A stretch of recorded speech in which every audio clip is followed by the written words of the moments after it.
Racism often hides in plain sight, but in a small southern town, that quiet truth erupted into undeniable action the morning a black woman found a noose hanging from her barn. It was meant to scare her off the land her family had worked for generations. What the gang didn't know was that Naomi Cross wasn't just a single mother. They had targeted a retired Special Forces sniper with over 2,000 confirmed kills and a war still burning in her chest. They thought she was vulnerable. They thought she was alone. But what began as intimidation would ignite a resistance, and the men who came to take her land would soon learn what happens when you mistake a soldier for a victim. Because Naomi Cross doesn't run, she defends. And this time, she's aiming to end the fight for good. Before we go any further, comment where in the world you are watching from, and make sure to subscribe because tomorrow's story is one you don't want to miss. The wind moved slow through the dry Georgia fields,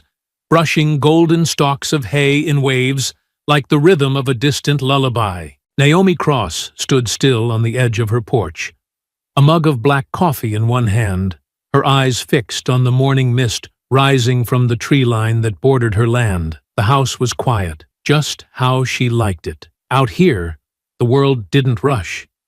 It breathed. Beyond the pasture, her livestock stirred with the dawn. A few chickens scratched the earth near the coop, and the goats bleated softly, waiting on Naomi's routine. The farmhouse, old but sturdy, bore the history of her bloodline. Black ownership passed down since her grandfather carved it out with bare hands and a rifle across his back. Naomi had grown up with calloused palms and a steady shot, shaped by land that took work, not words. Inside, Isaiah's voice floated down from upstairs as he argued with a history podcast over Bluetooth speakers. He was 16 now, lanky and curious, but with sharp eyes that missed nothing. Naomi had taught him to read a man's hands before his mouth, told him never to run unless you had cover. It wasn't paranoia. It was training and survival. By 7, they were on the road in Naomi's beat-up Ford truck, heading to the local feed store. The tires hummed against gravel, her son beside her sketching blueprints in a notebook. Dreaming of building drones one day, maybe joining the Air Force like his father once planned to. Naomi didn't speak much during drives. She let silence stretch between them like a map, marked only by the occasional nod or a low, "You good?" The feed store was quieter than usual. One of the hands barely looked up when Naomi stepped inside. Another, a red-faced man in his 50s with the name tag Trent, stiffened and cleared his throat when she approached the counter. "Y'all get that hay shipment from Madison?" she asked. He scratched his chin, avoiding her gaze. "Still stuck somewhere. Truck broke down. Might be a while." Naomi didn't answer, just watched him. Long enough for him to shift on his feet and glance at the younger clerk nearby, who gave a tight, uncomfortable smile. As she signed the invoice, she caught a glimpse of the hand-scrawled note on the wall behind the register. Locals first. Always. Back in the truck, Isaiah stared out the window. "You see how he wouldn't look at you?" he muttered. Naomi didn't turn the key just yet. "I saw. And that sign? I saw that too." They drove next to the gas station for diesel. As Naomi stepped out, a white man leaning against the ice machine lit a cigarette and stared. Not a glance. A stare that stayed. His gaze traveled from Naomi to the Black Lives Matter sticker on her back window, then to Isaiah, who was stretching beside the pump. Naomi stared back. She didn't blink. He didn't speak. Didn't have to. Naomi got back in the truck and left. As they reached the dirt road leading to the farm, a strange stillness settled over the land. The sun had lifted above the trees now, casting long shadows across the fields. Naomi slowed the truck as they pulled into the driveway. That was when she saw it. The barn door hung open, only it hadn't been left that way. She knew her locks, knew the exact pressure she used when shutting that latch the night before. She parked and told Isaiah to stay in the truck. He didn't argue. Naomi moved slow, her boots silent on the earth, a blade tucked at her lower back, another in her boot. Old habits. Inside the barn, The morning light crept through slats in the walls, painting streaks across the dust, and in the center, dangling from the rafters, was a noose. Rough rope, frayed at the edges like it had been used before. She didn't flinch, didn't move. Her eyes slid to the wall behind it, where someone had taken a knife to the old pine beams. The message was carved deep and angry, each word slashed with purpose. "Time to go, girl." Naomi didn't touch the rope. She simply stepped back into the light, her face unreadable. Then she locked the barn door behind her. Naomi said nothing as she served breakfast. She slid a plate of eggs and grits in front of Isaiah, poured his orange juice, and sat across from him with her own untouched food cooling on the ceramic. The rope hadn't moved from her mind, neither had the words, but her face remained still, her movements precise, as though routine could shield them both. Isaiah watched her from across the table, chewing slowly. "You gonna tell me what that was?" "No," she said, without lifting her eyes from the fork. "Not yet, but I saw it." "I know." He set the fork down. "What if they come back?" "They won't. Not today." "You're sure?" "I'm prepared." And she was. By noon, Naomi had swapped her boots for combat-grade ones, pulled on her utility vest, and disappeared into the old cellar beneath the farmhouse, her own secret armory left untouched since retirement. Her rifle was there, sealed in a hard case. M4, scoped, customized with a foldable stock and suppressor. She checked every part, oiled the mechanism, and then slid it back into place. A soldier's ritual, done not for show, but for readiness. But war wasn't won with bullets. Not first. She started by making calls. Old friends, retired folks. Some picked up, some didn't. The ones who did spoke low, with the kind of tired edge that meant they'd seen trouble brewing too. A former army buddy down in Sandersville said he'd heard about 3 fires in the past month. Black farms, all ruled as accidents, with no follow-up from the sheriff's office. Naomi hung up and headed to the courthouse records office.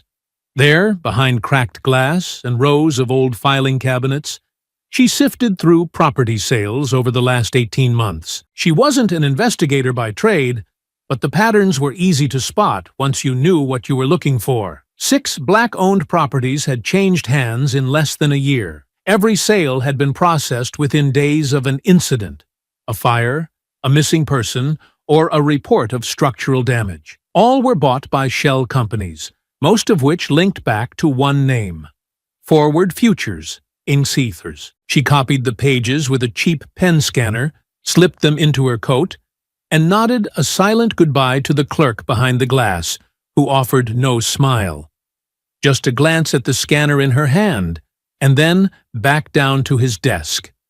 Next, she drove to the edge of Ridge Hollow, one of the few remaining black communities left standing. The sign leading into town had been shot up years ago, the paint chipped and letters barely legible. She parked outside the Wilkins place, an old couple who'd known her father when he was still plowing this land by hand. But the house was empty. The porch steps had caved in. The windows were boarded. A yellow eviction notice clung to the front door like a dried-out scab. Naomi tore it down and stepped back. No tire tracks, no footprints, no dogs barking. It wasn't just deserted. It had been erased. She drove back with a quiet weight in her chest. Isaiah was waiting on the porch when she returned, backpack slung over one shoulder and his phone in his hand. "Where'd you go?" he asked. "Everywhere," she answered. "You found something?" She nodded. "Too many things." He followed her inside, his voice low. "You're not gonna tell me again, are you?" Naomi paused, then turned to him. "I need you safe. That's all." He didn't argue, just nodded. But that night, Naomi couldn't sleep. She sat at the kitchen table with the map laid out in front of her, red markers circling each address that had burned, each farm that had sold under pressure. She'd drawn lines between the incidents, tracing a pattern that spread like infection. She clicked on the sheriff's website, half expecting a dead link. But there it was. Sheriff Briggs, old and gray and smiling too wide. He hadn't returned her call. She hadn't expected him to. Naomi clicked through local news archives, reading every headline from the past year. Most were buried deep behind clickbait stories about rising gas prices and seasonal festivals. But if you knew what to look for, if you read the silences between lines, there was a pattern. Dispute ends in fire. Missing family presumed relocated. Property damage halts harvest. Language bent just enough to hide the truth. She made a list of names, not just of victims, but of neighbors who'd stayed quiet, of companies who'd bought land for suspiciously low prices, of families who left without packing trucks. Something was moving through this county like smoke, choking out black roots 1 acre at a time. By morning, Naomi walked her property line in silence, boots crunching through frosted grass. She ran her hand along the fence posts. Someone had cut one of the wires near the west boundary. Clean, fast, surgical. She looked out over the trees, her mind already calculating. If they came again, they'd try from the blind spot near the creek, where the slope dipped low enough for cover. That's where she'd start fortifying. And if they wanted her gone, they'd learn she wasn't going anywhere. Naomi stopped under the rising sun and pulled her scarf tighter around her neck. Her land stretched wide before her, untouched for now, but surrounded by the kind of silence that felt too deep to be natural. The church stood tucked behind a wall of old pine trees at the end of a narrow, unpaved lane, its white paint weathered by decades of sun and silence. Naomi hadn't stepped foot inside the sanctuary since Isaiah's baptism nearly a decade ago, and even then, she hadn't lingered. But this wasn't a return for redemption or fellowship. This was reconnaissance. She opened the creaking door and stepped into the cool hush of the building, the wooden floor groaning faintly beneath her boots as stained glass light spilled in delicate patterns across the empty pews. At the far end of the room, standing beneath the faded mural of a shepherd cradling his flock, was Marcus Bell. He was still tall, still lean, though the edges of his beard had surrendered to gray. He was polishing the organ pipes with the same deliberate care he once used to field strip an M249 in the desert heat. His shoulders tensed slightly at the sound of the door, but he didn't look back. He knew who it was. "I heard about the Wilkins place," Naomi said quietly, her voice low enough to blend into the silence between them. Marcus didn't stop working, his hand continuing its slow rhythm. "You didn't hear all of it. It burned. Oh, it burned all right. But they weren't in it when it did." Naomi took another few steps forward, the weight of the news catching her in the chest, before it settled in her gut. They left 2 nights earlier, packed up, took the old Dodge, and disappeared. Said someone came around flashing money and papers, offering to buy their land outright. They didn't even clean out the house. Was it forward futures? Marcus finally turned, wiping his hands on a towel as he faced her. Name was different on the offer, but the bank trails familiar. Quiet company. Fancy website. No people listed. I checked. Naomi nodded slowly, her eyes narrowing as the familiar pieces began falling into place with sharper edges. "Folks think you're back in the fight," Marcus said, studying her.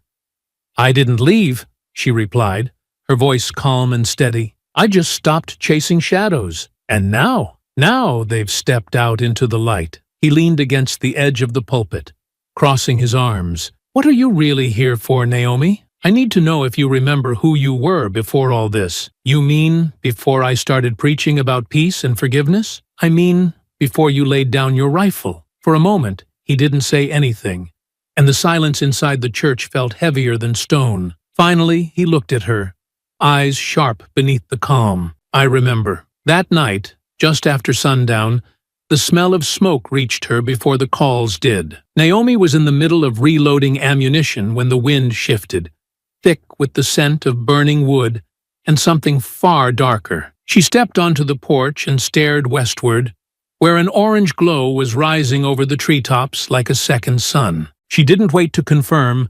She grabbed her rifle, signaled to Isaiah with 2 fingers, and within seconds they were in the truck and rolling fast down the gravel road, headlights bouncing with each jolt of the earth beneath them. The Turner farm sat on the edge of the county line, Nestled beside a creek bed and surrounded by fencing Reggie Turner had built himself over 10 years. Naomi could see the flames long before she reached the property.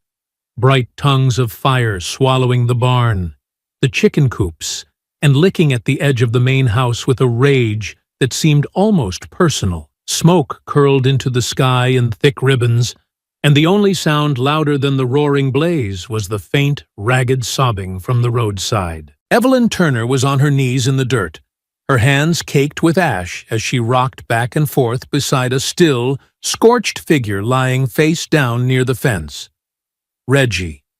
His shirt was burned through in patches, his boots blackened, one hand stretched outward as if he'd been reaching for something. Perhaps a tool, perhaps her. Naomi approached slowly, her eyes scanning the tree line, the gravel drive, and the road behind her for signs of movement. There were no tire tracks, no footprints, and no casings. It was surgical, precise, designed to leave nothing but loss behind. No one had come to help.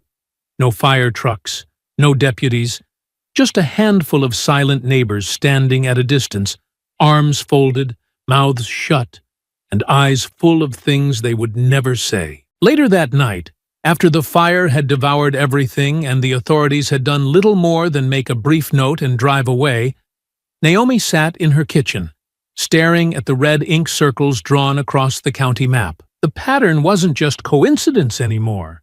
It was a coordinated, spreading operation, wiping out black-owned land piece by piece under cover of night and silence. There was no doubt in her mind. This wasn't hate acting alone. It was strategy. By dawn, Marcus stood on her front porch with his sleeves rolled up and the quiet fury of a man who'd prayed long enough and was ready to act. "I've got 5 who'll stand with us. 4 ex-service, 1 still active in the reserves. They're watching the town now." Naomi stepped aside to let him in, nodding to Isaiah, who was seated on the living room floor cleaning the components of an old sidearm with care far beyond his years. Marcus paused when he saw him, eyebrows rising slightly. "He's good," Naomi said simply. Isaiah didn't look up. "She's not teaching me to shoot. She's teaching me to defend." Marcus nodded once, his voice low. "That's the only kind of fight worth learning." They spent the afternoon mapping a defense. Naomi laid out watch shifts, signal flares, fallback routes, and supply caches. Marcus agreed to use his church as a communication post. Naomi reconfigured her fields, replacing fence posts with hidden motion sensors, and planting silent perimeter alarms in the brush. She taught Isaiah how to move undetected in the dark, how to fall without making a sound, and how to breathe when your enemy couldn't. The first brick came through the window that evening, wrapped in barbed wire, tied with a strip of bloodied cloth, and soaked in kerosene. Naomi picked it up from the floor as Isaiah stood frozen behind her. She didn't flinch, didn't curse, didn't hesitate. She carried it to the kitchen sink, lit a match, and held it over the flames until every thread was ash. "They think we're scared," she said, her voice low and steady. "They don't understand what fear really looks like." The next morning, the sun rose over Naomi's land in sharp slants of gold and silver, cutting through the thin fog that hovered along the edges of the fields like breath from something waiting to exhale. Naomi stood in the barn's loft, binoculars steady in her hands, watching the tree line to the west, with the patience of a predator who never forgot how to stalk. The air was still, but not calm. Every sound, every rustle of leaves, every creak of old wood carried weight. By now, she trusted her instincts more than the quiet. She had gone back through her notes, her maps, her records, and finally dug up a name that struck a different kind of alarm bell. It wasn't listed on the land deeds, but buried within a folded flyer from a so-called local values rally held 2 towns over, an event the news barely covered, and the locals pretended didn't happen. His name was printed near the bottom in small, bold letters. Clayton Ward, a former paramilitary contractor turned land consultant. Clayton was known in a few far corners of the country, just enough for whispers but not enough for charges. Photos showed him leading tactical survival groups, speaking at militia meetings, shaking hands with known extremists. Naomi dug deeper. The shell companies tied to Forward Futures had listed his firm as a third-party assessor. He wasn't just involved.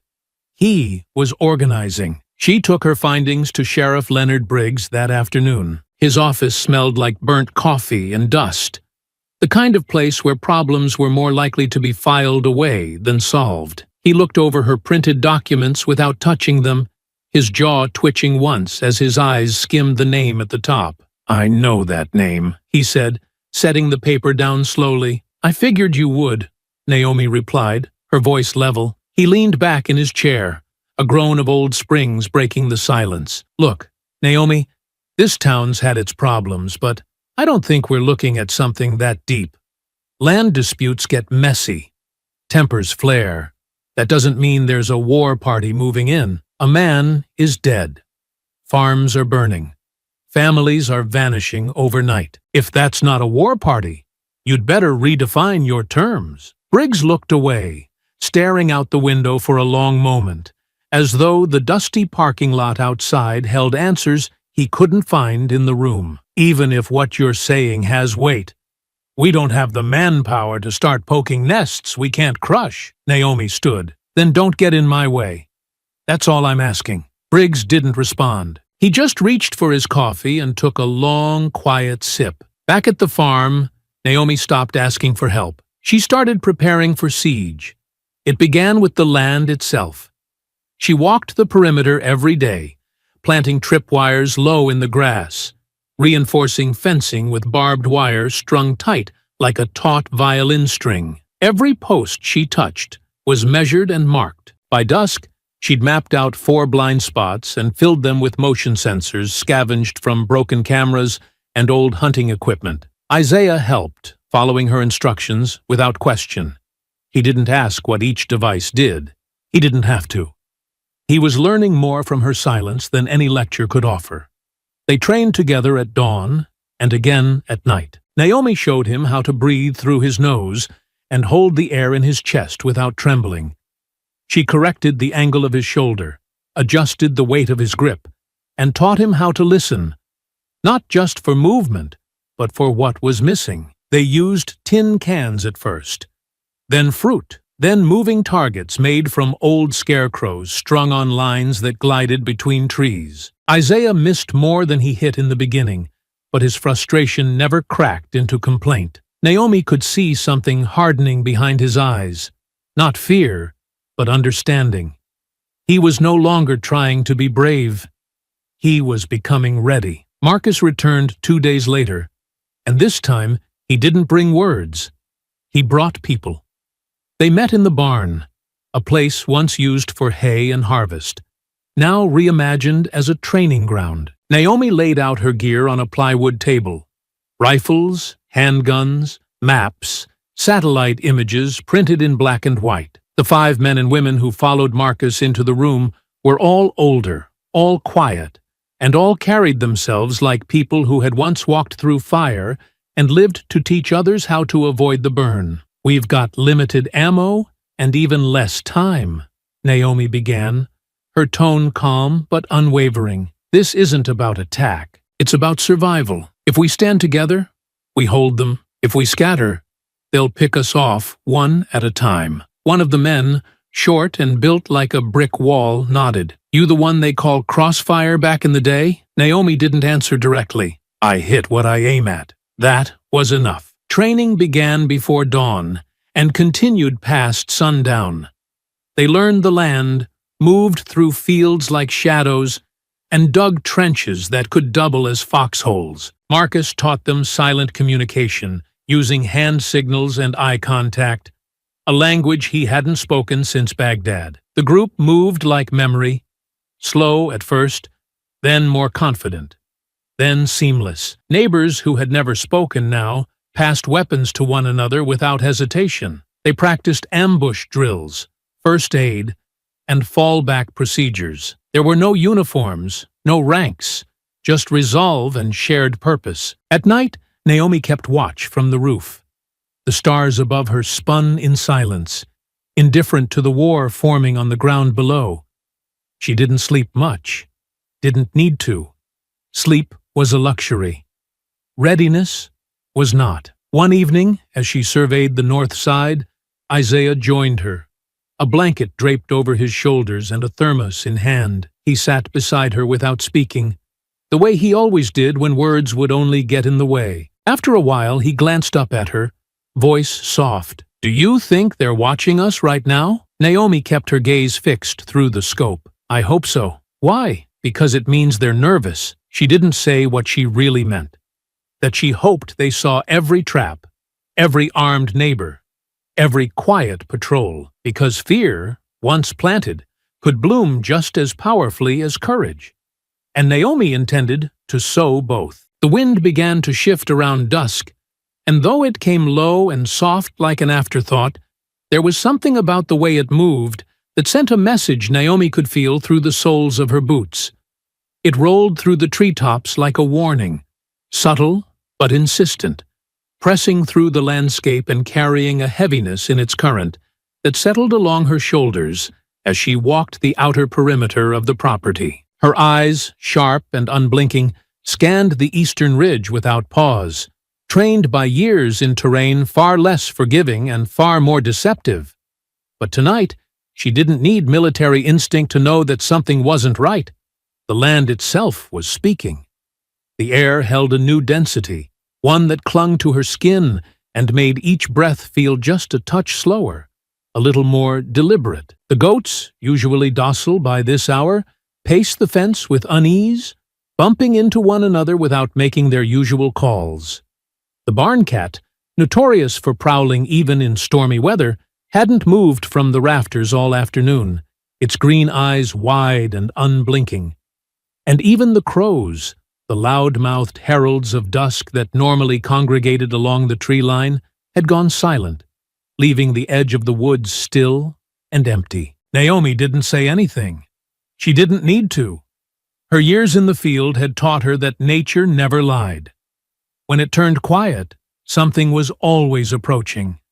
So, without altering her pace, she subtly adjusted the pressure in her step, dropped her center of gravity just slightly to blend with the terrain, and continued forward with the soundless caution of someone who had walked into hostile territory more times than she could count. In the distance, Isaiah was working with Marcus along the northern edge of the cornfield. The two of them had been stacking sandbags in quiet coordination, reinforcing a low protective wall near the old irrigation trench. Marcus, always aware, caught Naomi's signal instantly, a flat palm followed by a precise tilt of her chin. Isaiah, still learning, hesitated for just a breath longer. It was a signal he hadn't seen before, but his mother's expression carried no uncertainty. He dropped the bag in his hands and followed without asking. Inside the barn, the group she had trained over the past 2 weeks gathered with speed and silence. These were people who once might have doubted their place in a fight, but no longer questioned their reason for standing in one. Each of them entered without wasted motion, their weapons strapped tight, their breath even, and their movements crisp. Maggie arrived moments later, the first aid pack already over her shoulder, her footsteps purposeful, her eyes alert beneath the silver halo of her curls. "They're coming," Naomi said, the words low and deliberate, each one cutting through the quiet, like a knife unsheathed. Marcus leaned forward slightly, his jaw tight as he responded. "How soon?" Naomi didn't look at him. Her eyes were fixed on the monitor displaying the live feed from their makeshift infrared cameras. The grainy black-and-white screen showed faint blurs, soft pulses of heat that weren't there an hour ago. "They're not rushing it," she murmured.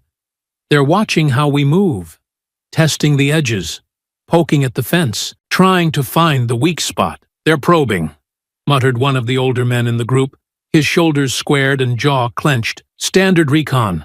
Small groups, slow rotation, checking response time. They'll wait until it's completely dark," Naomi continued, her voice measured and certain. "They want us tired before they make their move. They want to break us with the silence before they even shoot." Isaiah looked toward the door, his voice steady but edged with tension. "So, what do we do?" Naomi didn't blink. "We wait in the dark, too." What followed was smooth and practiced. Naomi moved quickly, assigning posts with a calm authority that didn't leave room for second-guessing. She adjusted the radio frequencies, double-checked fallback routes, and gave final clearance on each patrol sector. Every person rotated into place like they had rehearsed it for months, rather than days. By the time the last beam of sunlight dipped behind the horizon, Naomi had already climbed to the barn's upper loft, her rifle slung tight against her back, and her eyes fixed through the mounted scope as the shadows deepened across the field below. For nearly 2 hours, there was nothing. No movement, no sound. The trees barely rustled, the wind cooled to a whisper. And the woods, once full of night calls and distant shuffling, had gone unnaturally still. Then, just as Naomi exhaled slow and steady into the eyepiece, the silence broke. Not with a shout or the sudden crack of gunfire, but with something much smaller. A click, deliberate, metallic, and barely audible. The kind of sound made by someone unfamiliar with the ground they were crawling on. The kind of mistake that cost lives in her world. Naomi shifted the scope without hesitation, drawing her focus toward the southeast quadrant.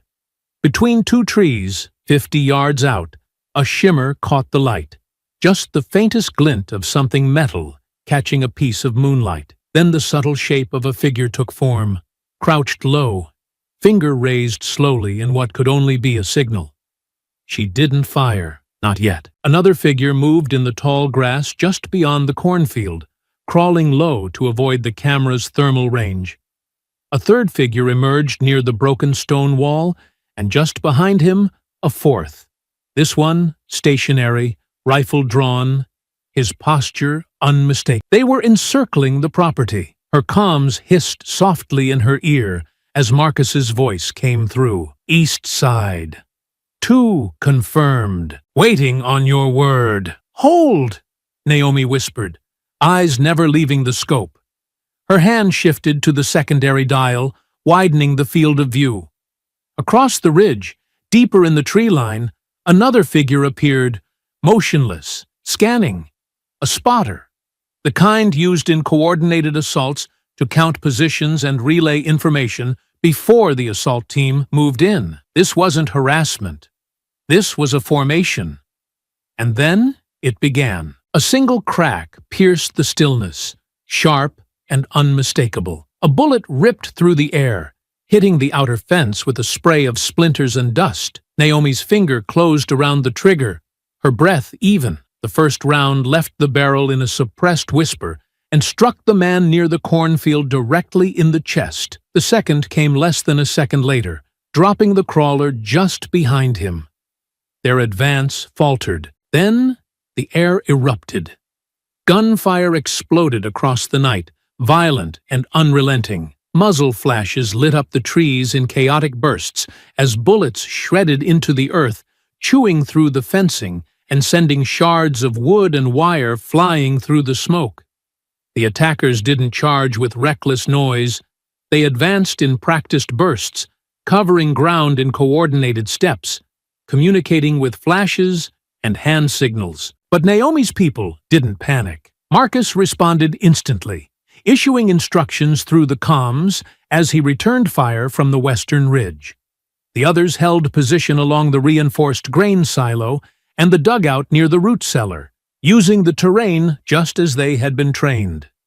Each shot was measured, every movement calculated. This wasn't their first night watching a storm roll in, but they hadn't expected the size of it. Isaiah braced behind the planter box, his hands steady around his rifle as he tried to find a line through the smoke. Naomi spotted him from her vantage point and didn't waste time. "Isaiah," she said into the comms. "Shift left." He moved instantly.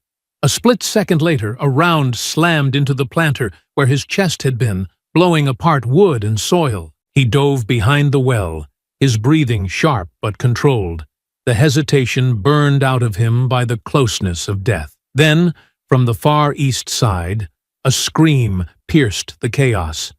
Naomi swiveled her scope and found Paul, one of Marcus's crew, falling to his knees near the edge of the cornfield, blood pouring from his side. Maggie was already running toward him, ducking low, moving fast, her pack swinging as she slid behind a rock wall to reach him. These weren't amateurs. They moved in synchronized waves, using smoke canisters to obscure vision and burst flashlights to disrupt aim. Naomi recalibrated quickly and resumed firing, striking targets with efficient precision, but for every two she hit, another stepped forward, moving through the smoke like a second wave rising to consume the first. This wasn't some message. It was removal. Naomi switched channels. "Marcus, this isn't intimidation. They're trying to take the land tonight." "I know," he answered. "We hold until dawn. They'll break the fence in 10. "I'll lock the south," Marcus replied. "Get to Isaiah." Without another word, Naomi climbed down from her post, rifle across her back, handgun drawn, and sprinted across the field with the speed of someone who had long ago stopped fearing gunfire. She dropped behind the porch just as another round slammed into the wall near her son's head. "You good?" she asked as she crouched beside him. Isaiah, cheeks flushed and eyes blazing, nodded hard. "I'm better now." "Stay low," Naomi said as she chambered another round. "We push them back from here." Side by side, mother and son rose with the rhythm of the firefight. And as the night deepened, so did the battle. The night had broken wide open, not with screams or sirens, but with the brutal rhythm of war, measured, exact, and unnervingly calculated. The gunfire had shifted in tempo now, less a chaotic barrage and more a patterned advance. Naomi could hear it in the spacing between shots, the careful pauses, the way the assailants moved between angles as if sweeping a perimeter they already knew. This wasn't rage, it was orchestration. Behind the thick planter wall, Naomi crouched beside Isaiah, her eyes scanning the line of trees just beyond the eastern fence. The moonlight fractured across the smoke, revealing shapes only long enough to invite suspicion. She raised her rifle and waited. Not for noise, not for movement, but for a mistake. It came less than a second later. A muzzle flashed briefly between two trees, and Naomi reacted with the instinct of someone who had not only trained to kill, but had perfected it into art. Her breath slowed, her hands didn't tremble, and her body became still as stone. Her finger tightened on the trigger, and the shot whispered through the air before the man on the ridge even knew he'd been seen. He collapsed backward into the dark without a sound, his silhouette folding into the earth. Naomi didn't wait to confirm.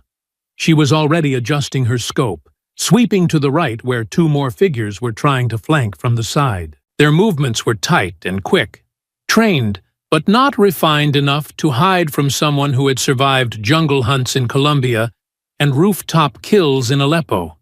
Her next two rounds landed clean, sending both men tumbling into the grass before they could reach cover. Beside her, Isaiah exhaled sharply. That was 3 in under 4 seconds. Naomi didn't look away from the scope. Too slow. She rotated her body slightly and pulled him closer to the stone well. Cover the gap by the second tree. 2 more are moving low. Wait for both before you fire. Never reveal position too early. Isaiah nodded, swallowing his nerves as he raised his rifle and mimicked her posture. To the south, the sound of return fire thickened. Marcus's voice came through the comms, gruff and controlled. Heavy push from the lower ridge. They've got body armor, trying to collapse the outer fence. Naomi glanced at her watch, reading the timeline she had calculated hours earlier. We've got 6 minutes before they break the gate. You need to pull the fallback team to the secondary trench. Already moving, Marcus responded. But we've got a problem. One of them has thermal. They've got our layout. Naomi's jaw tightened as her fingers moved to the channel dial. Give me 10 seconds. I'll remove the reader. She didn't wait for acknowledgement. She moved like breath across the porch, low and controlled, cutting across the open gap without hesitation. Smoke coiled around her legs, swallowing sound, and when she reached the edge of the tool shed, she dropped flat to her stomach and crawled beneath the collapsed frame of an old plow. She could see him now, stationed on a rise just above the southern trench, his helmet lit with an infrared glow. a device strapped to his eye like he was playing war instead of fighting one. He didn't hear the shot. Naomi fired once, and the infrared light flickered before the man slumped sideways, with his scanner still buzzing faintly against his temple. She moved again before his body had finished falling, slipping between rows of fencing toward the trench where Marcus and his men were digging in. One of the veterans, a tall woman with braids tied tightly beneath a cloth band, tossed Naomi an extra magazine without a word. Another, half covered in dirt and blood, nodded once and returned to firing across the south end. "You good?" Marcus asked, crouched beside her behind an overturned water trough. "Better than them," she muttered, taking in the layout. The field was torn now, scattered with broken fencing, spent shells, and the bodies of men who thought they were hunting. She recognized the signs of slipping morale. The attackers were starting to move less like a unit, and more like individuals caught in the pull of chaos. They hadn't expected this much resistance, they hadn't expected precision, and they definitely hadn't expected her. A shout cracked through the woods, ragged, desperate. Someone was calling for cover as they tried to drag one of their own out of the mud. Naomi ignored it. She zeroed in on the runner, a tall man with a vest that marked him as field ops, likely second in command. She traced his path across the terrain and fired once, the round slicing through the fabric just beneath his arm and punching through his chest. He dropped mid-step, his comrade scrambling backward without even attempting a return shot. Just then, a scream erupted from the west trench, raw and panicked. Naomi's heart snapped toward the sound before her body did. Through her scope she saw Clarence, the oldest of their neighbors, who had refused to leave his land even when his family begged him to go, lying on his side, clutching his leg.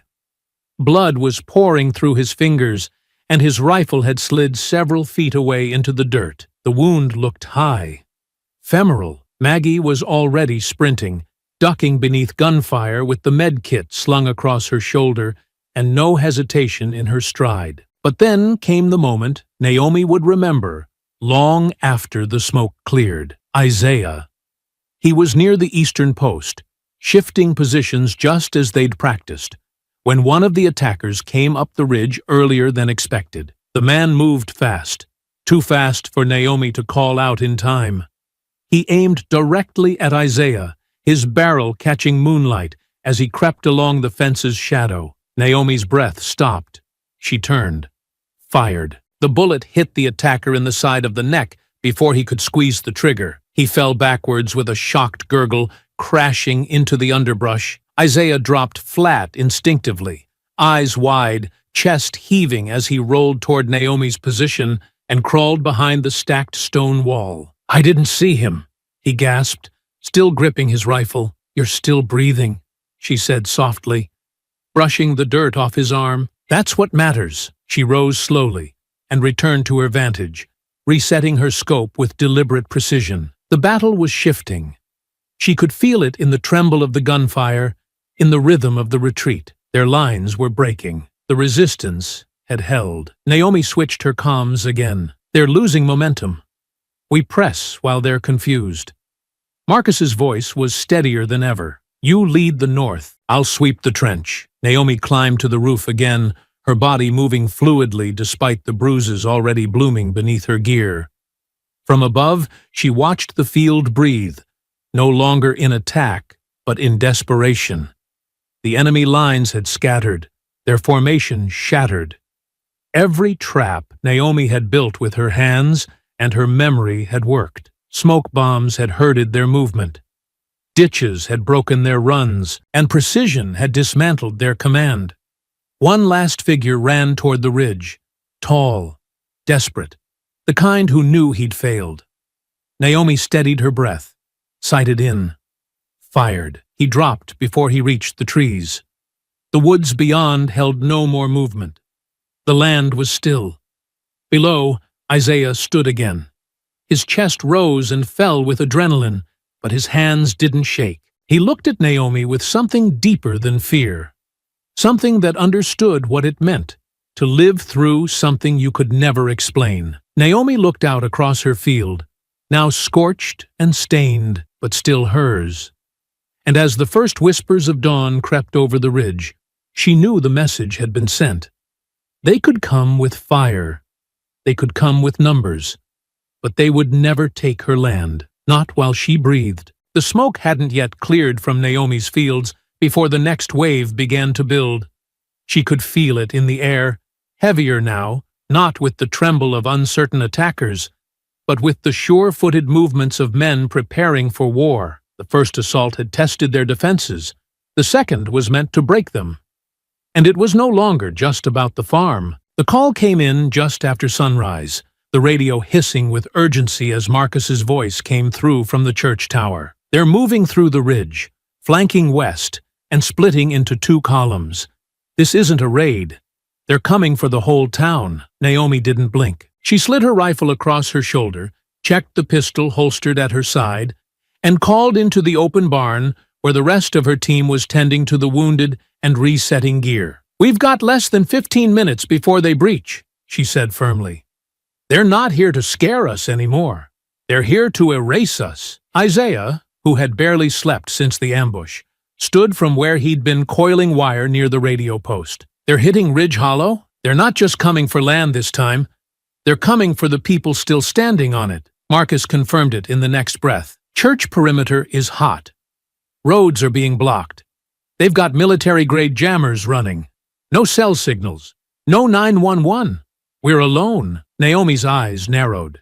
She'd expected a follow-up strike, but not with this level of coordination. Whoever was backing this gang wasn't just throwing bodies into the dirt. They were financing a movement and planning to make an example of every person who refused to fold. She moved to the map spread across the workbench and drew a red line through the town's western edge. "We hold 3 lines. Here, here, and here. Grain Tower, Market Square, and the roadblock near Holloway's Place. They'll funnel in from the east and try to press through town like a wedge. We split them before they consolidate." Her voice was steady, but her mind was already moving ahead. She'd fought in cities, in villages, across mountaintops and through desert valleys, but nothing burned deeper than the knowledge that this time she wasn't fighting for a flag or a mission. She was fighting for home. By the time they reached the edge of town, her team had already split and moved into position. Naomi took the church rooftop, where Marcus had repurposed the old bell tower into a sniper's nest. From that vantage, she had full view of the road, the square, and the tree line beyond. The attackers weren't subtle this time. 2 blacked-out trucks rumbled toward the main road, engine blocks reinforced with armor, grills lined with steel rails meant for breaching. At least a dozen men rode in the flatbeds, their weapons raised and scanning, their heads covered with masks or helmets. Naomi exhaled once and took the first shot. The round slammed into the front axle of the lead vehicle, and the truck dipped violently to the right, tires shredding as it skidded into a ditch. Before the second driver could react, Naomi fired again, this time striking the engine housing, sending steam erupting through the grille as the vehicle hissed and bucked to a halt. Chaos followed. Gunmen leapt from the back, shouting commands and returning fire toward the rooftops. But Naomi had already repositioned, her scope trained now on the radio pack strapped to the back of the man barking orders. She fired once, just beneath the antenna mount, and the signal pack sparked and died. Their comms were gone. Their coordination would soon follow. Down on the street, Marcus's team emerged from alleyways and dug-in corners, unleashing a flanking maneuver that trapped the gang between the burned-out diner and the barricaded schoolhouse. Gunfire erupted across the square, and windows shattered as rounds punched through storefronts. Isaiah moved with practiced speed, ducking behind an old delivery truck and signaling 2 teenagers who had been posted behind the old feed supply store. They moved like they had rehearsed it a dozen times, falling into positions and covering each other with surprising clarity. Then, just as Naomi reset her scope to track the second column circling through Holloway's Lane, the radio cracked again. this time with Isaiah's voice, breathless and tight. I'm hit. I mean, not hit, but pinned down, southwest corner, by the big oak tree. They've got a clear angle. Naomi's heart dropped into a cold, focused silence. She swept her rifle that direction, saw him crouched low behind a tipped garden wagon, the flash of rifle barrels trained on his position from the tree line just beyond. She moved to shoot, but before she could fire, a second figure blurred across her scope. It was Maggie. The older woman sprinted out of her front door with the kind of speed and fluidity that had nothing to do with panic. She moved low and fast, her gray curls tied back beneath a faded medic band, her arms pumping as she dashed toward Isaiah's position. Naomi watched as Maggie dropped beside him and pulled him behind the base of the oak, her body shielding his without hesitation. One of the attackers opened fire from the woods, and Naomi fired back with a shot that shattered his shoulder, sending him spinning into the underbrush. When the firefight eased enough for Naomi to reposition and rejoin them on foot, Maggie was crouched with Isaiah, pressing a bandage against a cut above his eye. "Where the hell did you learn to move like that?" Naomi asked, crouching beside her. Maggie didn't look up. She was too busy wrapping gauze with practiced efficiency. "Kuwait. Before that, Fallujah. I was a trauma medic with the 28th. Spent 6 months with Delta units out of Bagram." Naomi stared at her. "You never said a word." Maggie shrugged slightly. "Didn't think you'd need me. Until now." Isaiah looked between them. Blood streaked across his cheek, but eyes wide with something beyond pain, recognition. "You knew my dad," he whispered. Maggie nodded gently. "I did. Saved him once, in a compound west of Kandahar. He used to talk about this sharp-shooting medic he fell in love with." Naomi's breath caught. Maggie turned to her, her voice steady. "He said you were colder than ice, and twice as deadly." He was right. Naomi didn't speak for a long moment. Then she reached out and clasped Maggie's arm. "Welcome to the fight." And from that point forward, Maggie Holloway wasn't just a neighbor. She was resistance.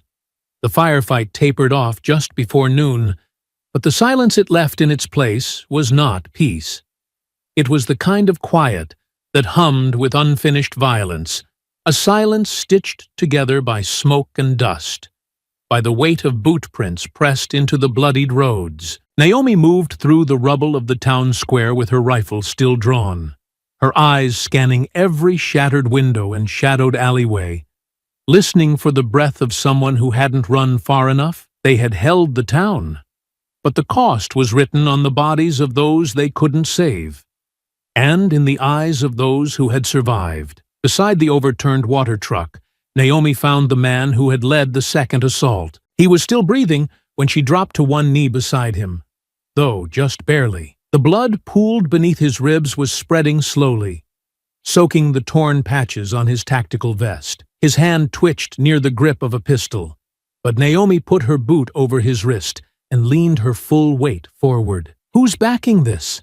she asked, her voice even and low, her tone not meant for threats or mercy, only truth. He didn't answer, just smiled faintly, red bubbling at the corner of his mouth, eyes glazed with something too broken to be called defiance. She reached into his chest rig and pulled free a folded sheet of laminated paper tucked behind a false lining. At first glance, it looked like a terrain map, but the red markings weren't troop paths. They were property lines. She unfolded it slowly, studying the gridwork of names and plots. Black-owned land, hundreds of acres, labeled, numbered. Not just her county, not just Ridge Hollow, 3 counties, dozens of family farms, and each one was marked with a red X. She felt the cold rise from her spine, not fear, but recognition. This wasn't about ideology alone. This was a land war.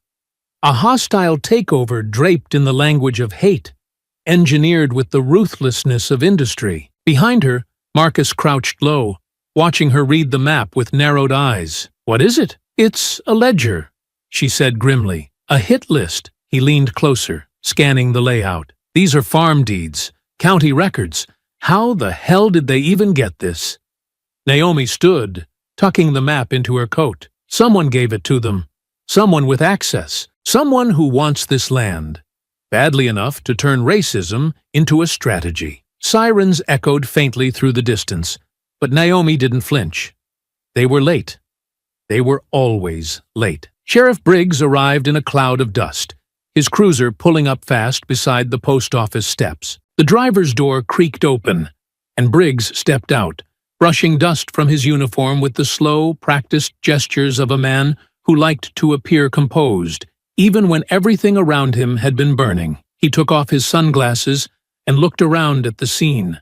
Burned-out trucks, spent shell casings, blood on the sidewalk, and then locked eyes with Naomi. "Looks like you've been busy," he said flatly. Naomi didn't speak. She waited. He took a step forward, glancing at the people regrouping near the barricades. Any word on who they were? Militants? Drug runners? Out-of-towners looking to stir up a mess? "You know who they were," Naomi replied, her voice sharp but quiet. Briggs raised a brow. "Enlighten me." Naomi pulled the map from her coat, unfolded it, and handed it to him. She watched his face shift as he scanned the markings, the twitch in his jaw, the slight narrowing of his eyes. He didn't ask where she found it. He didn't ask what it meant. He already knew, but he folded it slowly, tucked it under his arm, and gave a small, dry smile. "I'll take this to the state office. See if we can get someone to take a closer look." Naomi stepped forward, blocking his path. "You're not walking off with that. It's evidence," he replied.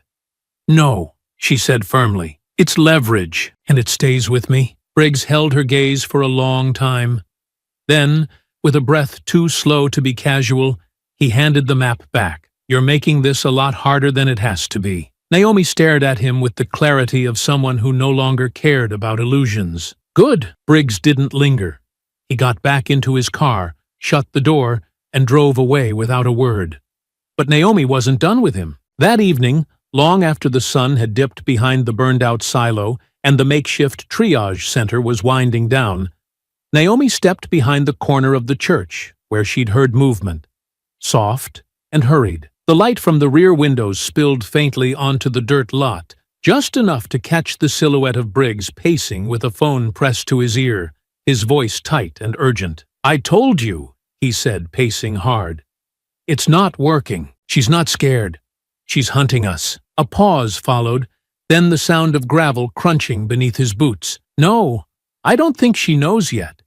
But if she gets to the top of this thing, if she finds out who signed off on the pipeline route, we're screwed." Naomi stepped back into the shadows before he turned. She didn't need to hear the rest. Not tonight. She returned to the barn with the map and laid it across the table once more. Isaiah stood beside her, his arms crossed, his brow furrowed. "We're not just fighting a gang, are we?" he asked quietly. "No," she replied. "We're fighting a machine that uses men like that gang to clear the path. And Briggs, he's not the engine," she said, her voice steady. "He's just grease." Outside, the sky darkened again. The town stood in its own silence, caught between breaths.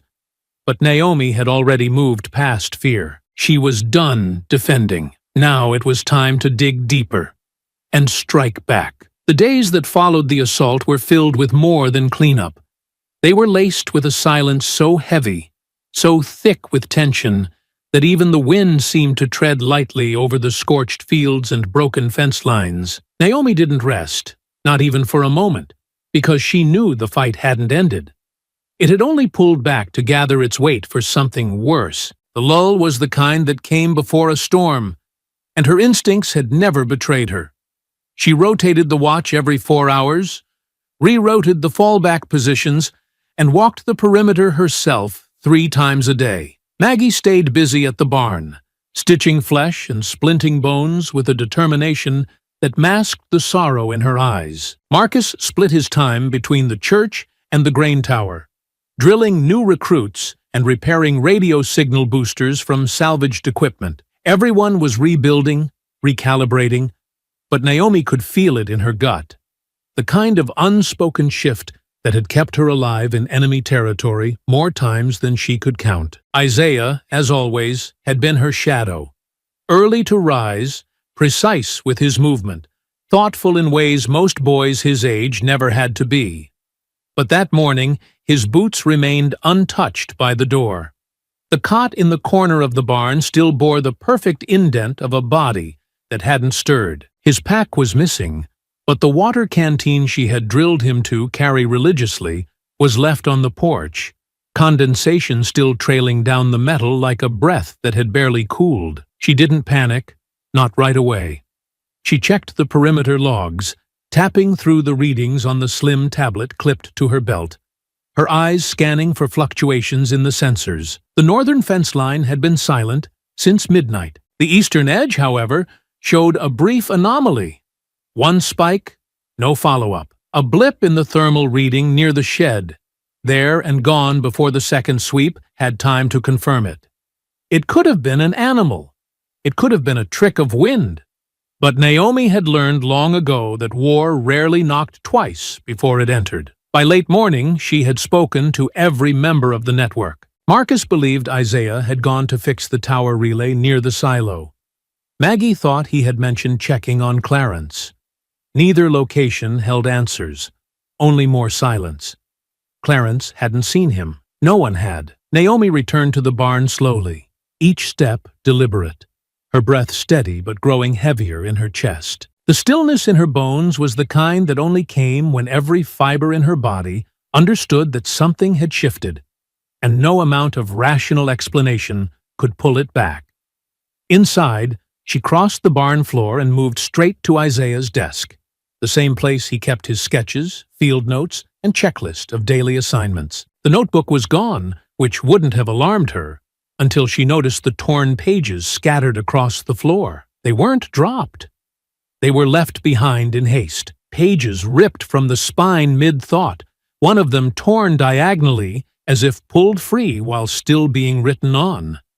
Then she saw it. Half hidden beneath the table leg, nestled in the straw and dust, was a single brass casing, distinct, polished, stamped with symbols unfamiliar to any American manufacturer she'd seen. It was a foreign-made tracer round, not the kind they trained with, not the kind kept on this farm. She picked it up slowly, her fingers curling around the cold metal. She stared at it for a long moment before closing her hand, rising, and walking out into the sun without a word. The operation launched within the hour.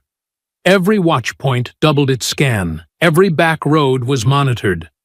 Naomi rode fast to the grain tower where Marcus was already cross-checking heat readings from the past 6 hours. One by one, they tracked every disturbance in the perimeter. Then she saw it.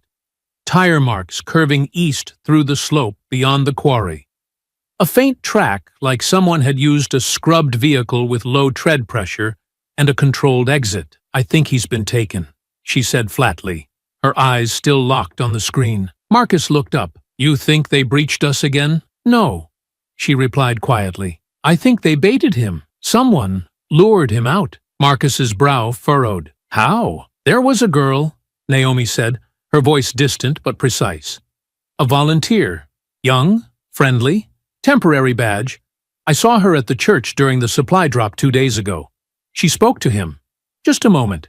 She was too smooth, too familiar." "What was her name?" "Kara." Marcus paused, eyes narrowing slightly. "Briggs has a daughter by that name. Used to live out of state. Got into some trouble. He doesn't talk about her." Naomi didn't answer. She didn't have to.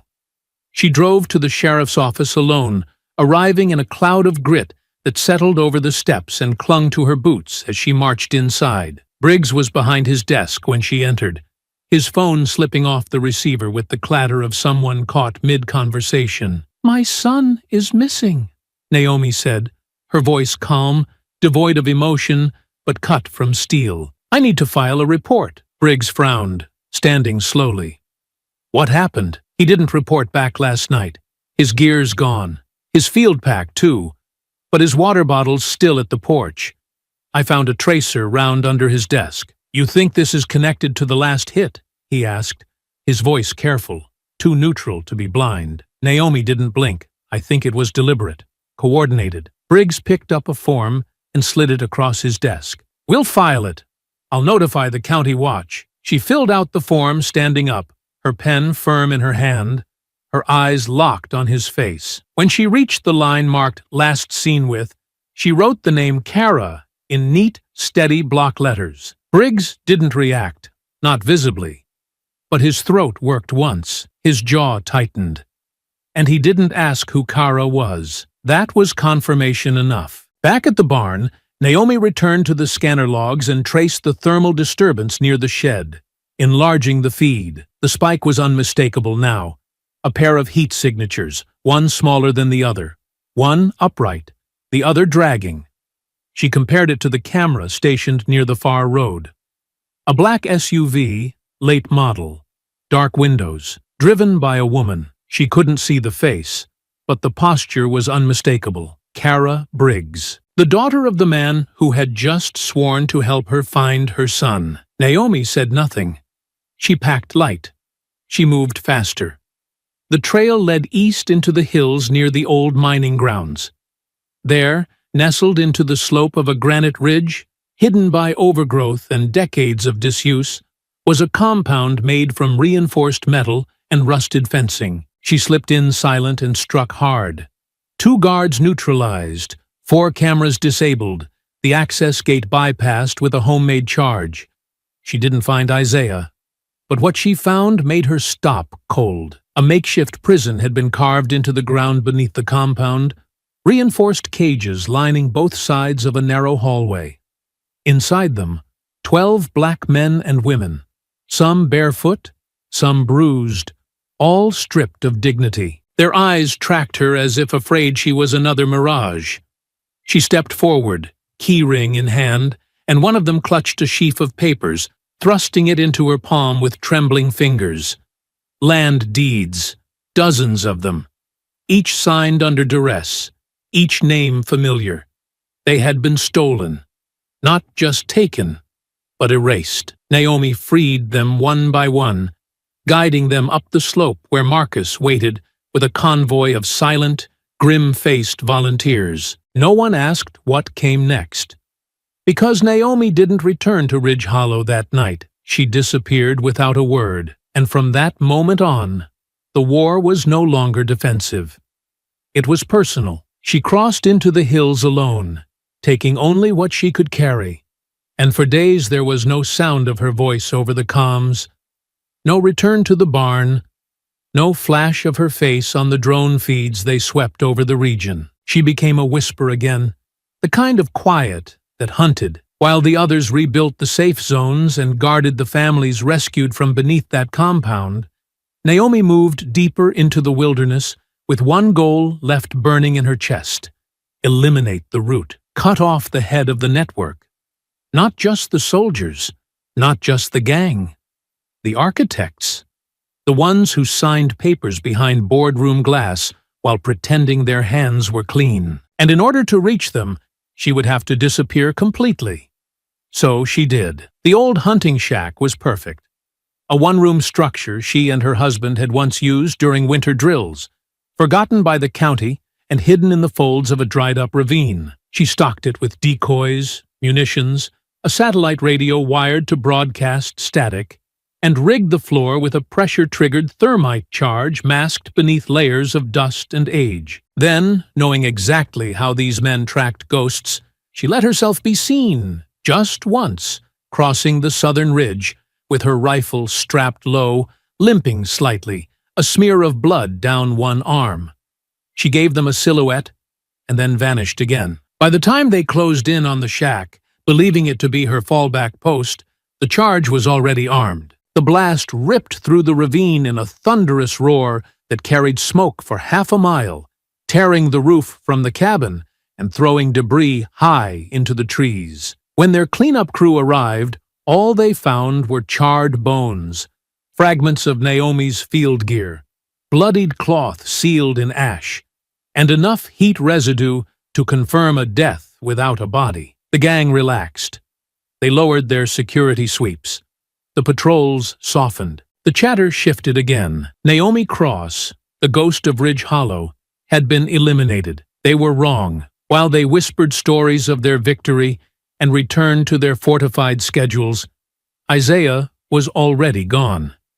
He had escaped 3 nights before the explosion, crawling through a drainage pipe beneath the second compound, a narrow, rusted artery of stone and rotted steel that had once served as overflow for mining runoff. He had watched his captors long enough to learn their patterns, counting steps and smoke breaks and the number of seconds it took the camera outside the bunkhouse to rotate. He hadn't waited for rescue because he had been taught not to. His mother hadn't raised him to hope someone would come. She had raised him to be the one who moved when the door cracked open, who remembered every escape path, who never forgot the roots carved into his muscles during sleepless nights on the training field. He stole a key card. He slipped a knife from a distracted guard's belt. He ran. And for days, he ran without aim. Only direction, east, toward the ravines she'd shown him when he was still too young to hold a rifle, but old enough to read the stars. He had nearly collapsed on the 4th night. Exhaustion wrapped around him like a fog, his breath coming in bursts as he leaned against a low ash tree trying to remember which ridge led to the blind cave. And then he saw it, the netting. Draped between 2 boulders, half covered in moss, was a thermal shield Naomi had once shown him how to build. No one else would have known it was there. Not even Marcus. He slipped beneath the canvas and fell forward into the arms of the one person he had never stopped believing in. Naomi didn't speak as he collapsed against her. She only caught him, held him, ran her hands over his back and sides to check for wounds, then wrapped him in the blanket she'd already laid out. She had felt him coming. Somehow, she had always known. That night, while Isaiah slept with his face against her shoulder and his fists still clenched in defense even in rest, Naomi unrolled the folder she had pulled from the last raid. The courier's bag ripped open and stripped of its papers, each document examined until she found what she was looking for. In the lower right corner of a grant funding outline was a familiar logo. Clean, minimal. 3 interlocking arrows surrounding a tree. Forward Futures, a nonprofit, they called it. An agricultural equity initiative designed to revitalize underdeveloped rural communities through strategic stewardship. But the documents told another story. They weren't purchasing land. They were claiming it. Backed by shadow corporations, international funding, and legal protections stacked so high that even a federal audit would take years to penetrate. And the name at the center, the one signing the authorizations and funneling grant money into shell corporations wrapped in green slogans and hollow mission statements, was a name Naomi had seen only once before, across the table from a military contractor during a black site debrief.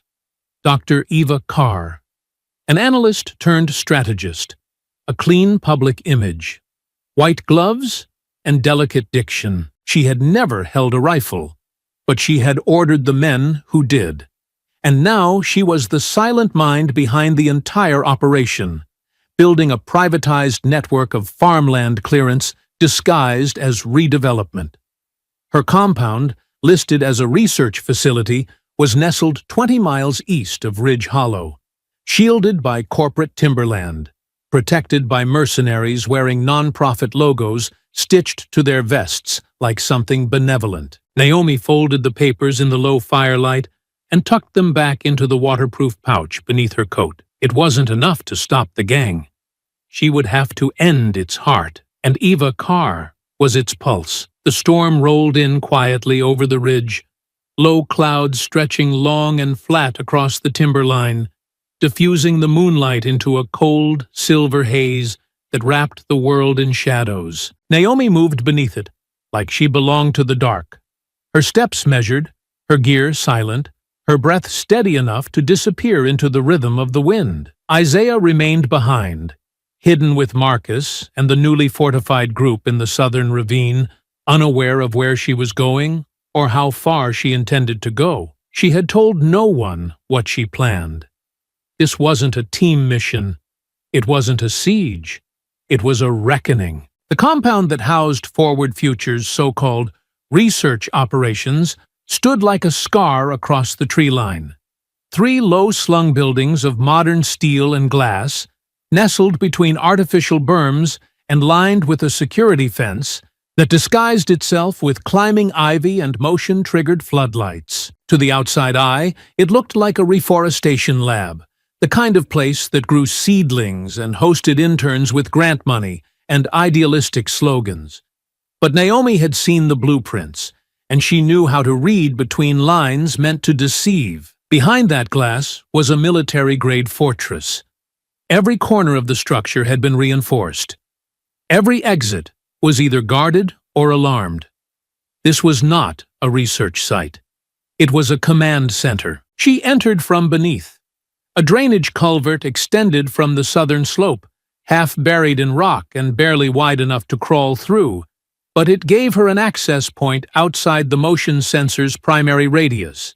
She had to shimmy for 20 yards, her elbows bruising against rusted pipe and grit, before she reached the concrete junction that dropped into the substation. Once inside, she stilled for a full minute, waiting, breathing, becoming part of the dark. Then she moved.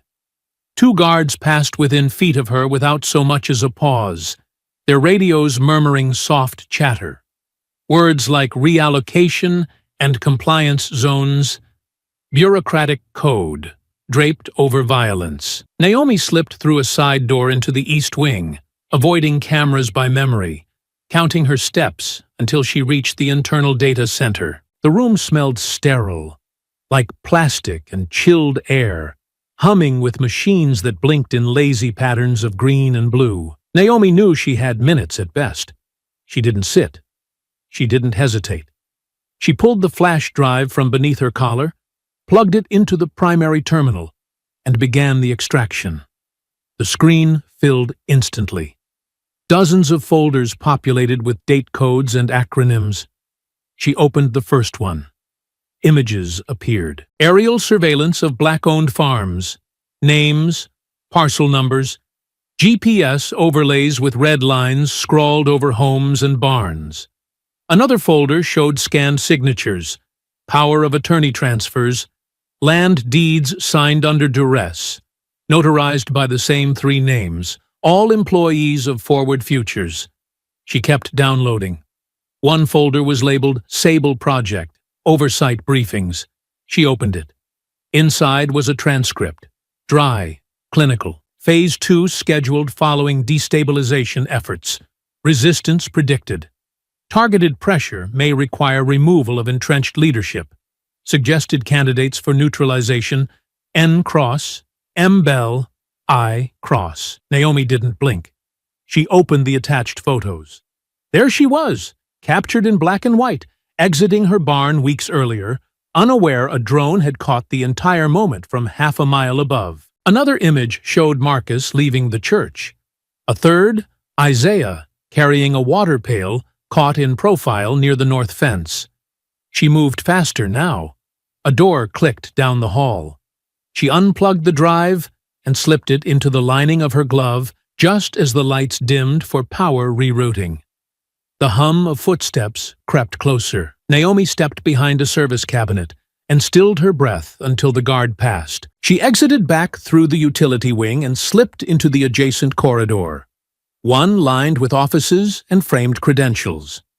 And that's where she saw it. A glass door etched with the name Dr. Eva Carr, Executive Director. The office beyond was quiet, softly lit, decorated with potted plants and photographs that looked hand-picked to seem unthreatening. Eva smiling at a ribbon cutting, Eva shaking hands with a state senator, Eva surrounded by school children holding saplings.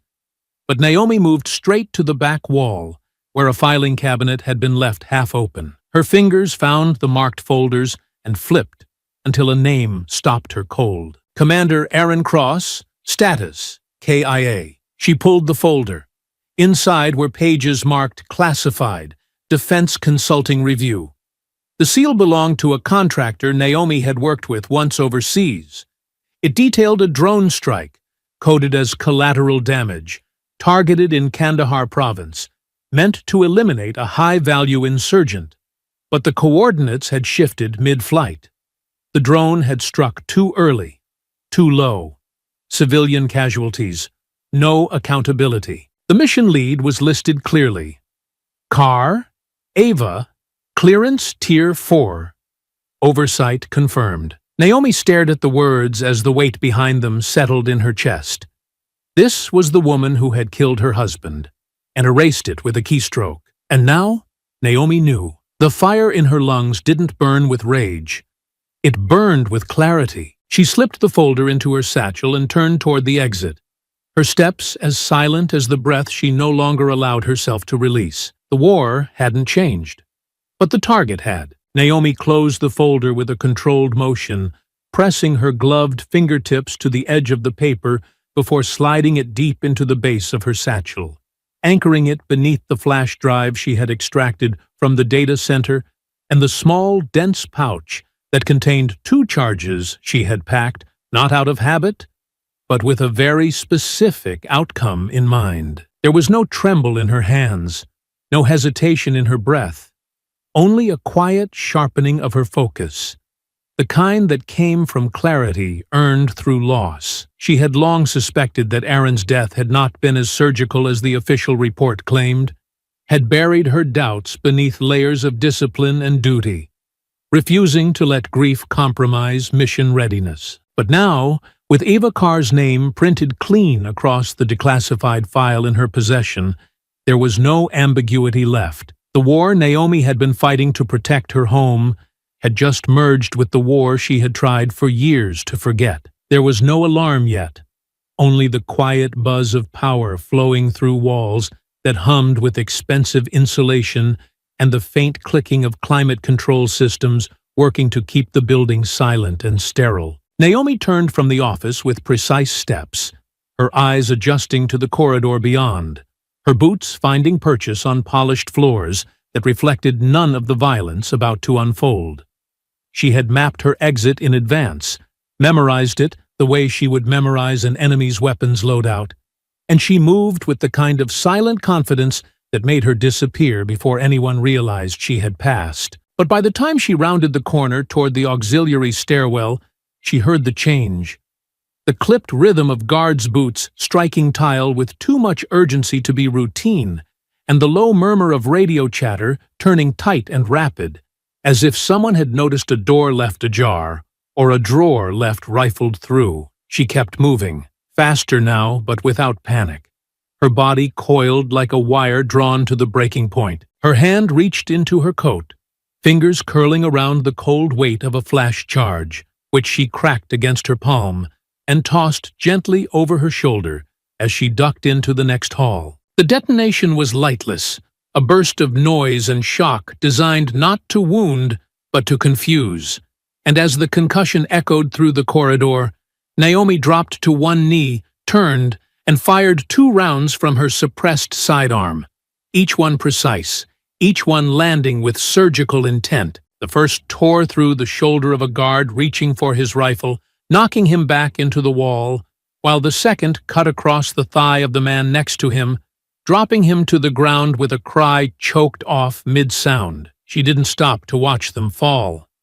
She moved again, cutting down a side passage and slipping through the stairwell door just as it opened from the other side. The man who stepped through had no time to react. Naomi drove her shoulder into his center mass, using his momentum to lift him off the ground and slam him against the railing. As he gasped for air, she swept his legs with a tight arc of her knee, letting his body crumple before delivering a controlled blow to the back of his head that ended the encounter in silence. His partner, who came through the doorway just a beat too late, raised his weapon in a panic, but Naomi moved first, striking the barrel upward, disarming him in one fluid motion and bringing the edge of her elbow across his temple hard enough to drop him without a second breath. She descended the stairwell in long strides, landing at the sub-level corridor as the compound security system finally shifted. The lights above her changed from steady white to pulsing amber, and a thin alarm began to pulse, a distant, mechanical tone that wasn't quite panic yet, but was gathering strength with each cycle. They didn't know where she was, but they knew someone was here. She calculated how long that uncertainty would last. Less than a minute. She sprinted across the sublevel, reaching the culvert gate just as the facility's lockdown sequence began to close the outer exits. The gate dropped fast, but Naomi dropped faster, sliding beneath the steel frame just as it slammed into place behind her. Cutting off the corridor in a burst of reinforced metal and sparking dust, the shock reverberated through her bones. But she didn't stop. She crawled through the culvert, her hands clawing forward, her shoulders brushing the narrow walls of the tunnel, each foot dragging grit and steel shavings as she pushed toward the tree line beyond. When the first bullet struck the tunnel's exterior with a ringing snap, she knew they had reached the outer cameras. She didn't turn. Instead, she reached back, pulled the second charge from her satchel, snapped the primer, and dropped it into the crawl space behind her. The explosion hit like a breathless roar, concussing the steel and concrete and turning the narrow tunnel into a furnace of smoke and earth. Naomi was flung forward, hitting the edge of the drainage outlet with a force that bruised ribs and tore the seam of her shoulder. But she rolled quickly and vanished into the trees before the fire even settled. The forest closed behind her like a secret. She did not look back. Branches clawed at her arms, dirt filled her lungs, and her limbs burned from the effort. But she moved with the focus of a woman who had trained for this her entire life. She ran until the lights disappeared and the sounds of pursuit died behind her. She didn't slow until the world narrowed into silence again, and the compound sat buried behind a wall of forest and stone. Only then, when the night had swallowed the last trace of her passage, did she drop to her knees behind the roots of a fallen pine and pull the satchel open with shaking hands. The folder was intact. The flash drive still dry, still sealed. She had everything, every file, every signature, every photo and transcript, every classified directive that linked forward futures to the displacement of black families, to the laundering of military development funds, to the targeted intimidation campaigns that were never meant to reach the public eye. But more than that, she had the one truth that changed the shape of every battle she had fought since this began. Eva Carr, who had built this operation with polished smiles and non-profit slogans, was the same woman who had authorized the drone strike that killed Aaron in Kandahar, the same woman who had sat in a control booth and called it collateral, the same woman who had signed his death with a clearance code and erased it with a keyword. This wasn't revenge. It was justice, sharpened to a blade. And Naomi would deliver it the only way she knew how, not as a widow, not even as a soldier, but as a storm. Naomi returned to Ridge Hollow before dawn, slipping back into town the same way she had left, unseen, unannounced, and moving with the quiet purpose of someone who no longer needed to explain herself. Her presence, however, did not go unnoticed for long. Word spread faster than fire in dry timber. She had returned alive.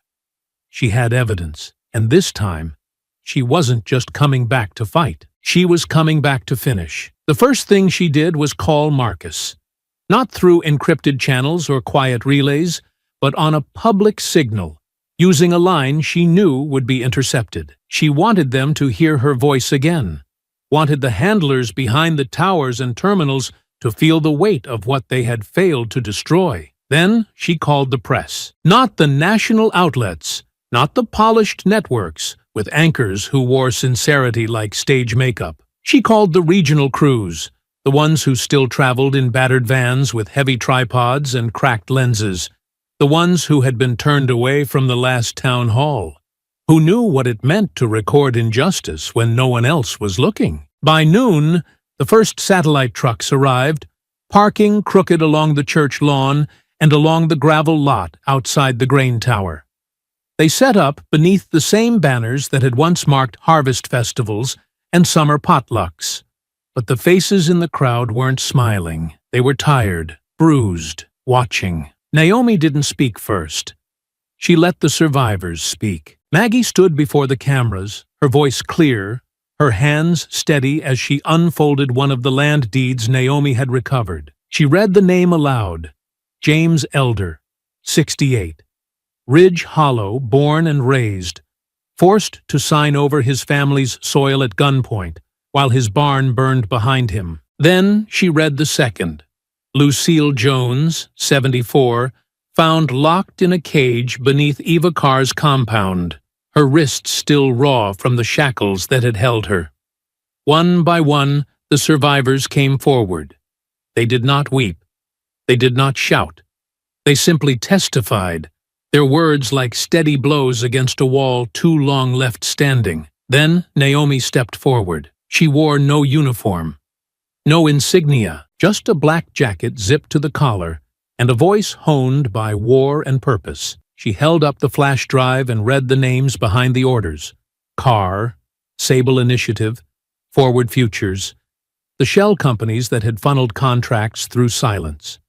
She named dates, listed locations, described not just the land theft but the design behind it, the racial targeting, the displacement framed as revitalization, the drone surveillance, the signature confirming the order that killed her husband in a strike that had never made the news. "This isn't a fight for soil," she said.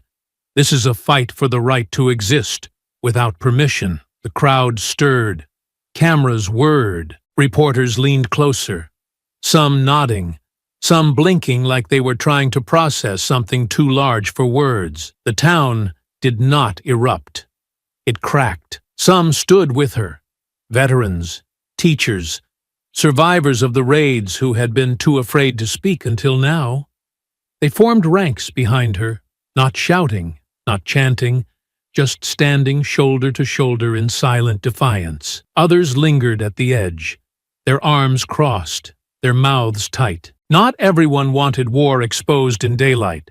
Not everyone could bear what the truth demanded, and still others turned away entirely. At the diner near the crossroads, windows were shuttered.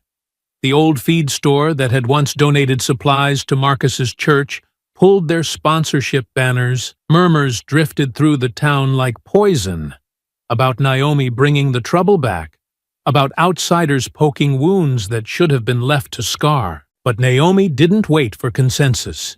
She organized the march.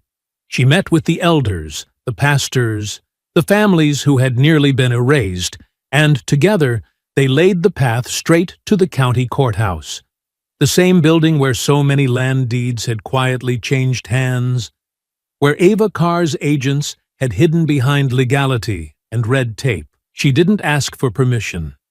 She didn't request a permit. She called it what it was, a stand. The date was set for Friday at noon, and across the valley, just beyond the radio tower near the old freight station, Clayton Ward listened to the broadcast with a face carved from hatred. His men had been scattered, his lines cut, his power reduced to memory. But the core remained, the loyal, the angry, the men who didn't need money to kill, only a cause twisted deep enough to call home. "This town's weak now," he said, spitting into the dirt as he watched the grainy drone feed on the screen before him.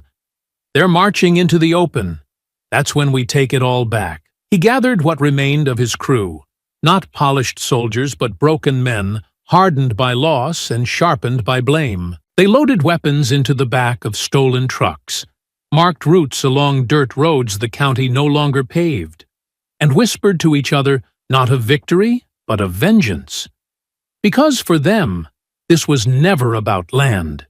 It was about erasure. And now, backed into a corner with their name on every headline and their secrets exposed to the world, they weren't retreating. They were coming for blood. The night before the march began like any other in Ridge Hollow.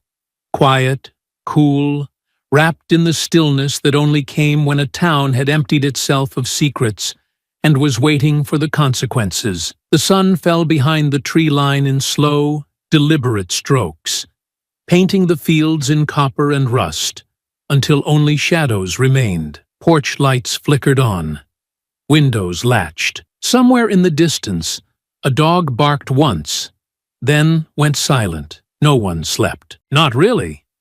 Naomi stood on the grain tower roof, her rifle slung across her back, eyes scanning the valley in slow, patient sweeps. She had expected them to strike before the march. There had been too much exposure, too many headlines naming names, too many networks carrying the truth Eva Carr had spent a decade burying. The only thing left for men like Clayton Ward was retaliation, rage wrapped in desperation. And that kind of fury didn't wait for sunrise. She climbed down from the tower with the kind of grace that came from muscle memory, sharpened by purpose, then walked the perimeter one final time, checking traps, adjusting line-of-sight markers, confirming signals with the watchers stationed in the school's old bell tower and the silo-turned communications hub. Every quadrant had been fortified. Every civilian willing to fight had been trained. Not in fantasy, not in bravado, but in practical, efficient defense. Naomi hadn't taught them how to win. She had taught them how to survive and make sure their enemies didn't. Marcus waited by the south fence, adjusting the night vision rig he'd built from salvaged parts and duct-taped brackets. He didn't speak when she approached, just nodded once, the kind of nod that said everything had been done, and there was nothing left but the wait. They didn't have to wait long. Just after midnight, the ridgeline flared. Not with headlights, not with engines, but with movement. 30, maybe 40 shadows slipping down the slope in disciplined clusters, spreading through the fields with practiced intent. They moved like men who had once trained for urban war and now carried that bitterness into the back roads. But they didn't know what Ridge Hollow had become. They didn't know Naomi had laid this trap weeks ago. The first charge detonated when their lead scout crossed the orchard path, a trip line sewn into the tall grass snapping taut beneath his knee. The explosion wasn't lethal, but it blinded. And as the second wave stumbled back in confusion, Naomi's people opened fire from the flank, not in chaos, not with fear, but in coordination. Isaiah led one of the fallback units, his voice calm over the comms, directing civilians into cover, keeping the youngest recruits paired with veterans. His eyes burned with focus, his movements fluid, precise.